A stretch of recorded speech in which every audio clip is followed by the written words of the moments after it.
Eyewitness video shows the white contrails of Israel's missile defense system cutting across the sky, then moving to intercept Palestinian rockets fired from the Gaza Strip on Monday. Islamist militants fired a barrage of rockets toward Jerusalem and southern Israel in what the Palestinian Hamas group said was punishment for violent confrontations between Israeli police and Palestinian protesters.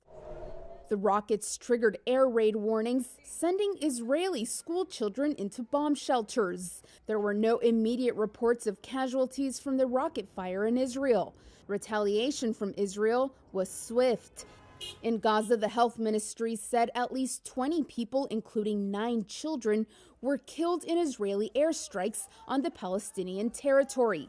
Some of the injured were brought to this hospital in northern Gaza, where a child cried out in pain and a woman who lost her husband screamed as she followed his body out of the hospital.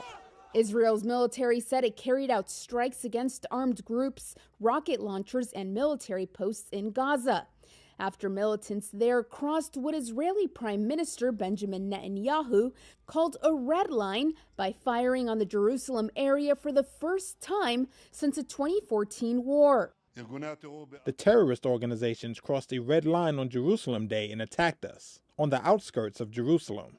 Israel will respond very forcefully. U.S. Secretary of State Antony Blinken on Monday urged all sides to take steps to reduce tensions. Needless to say, we're very focused on the situation in Israel, West Bank, Gaza, very deeply concerned about the rocket attacks that we're seeing now that need to stop and need to stop immediately.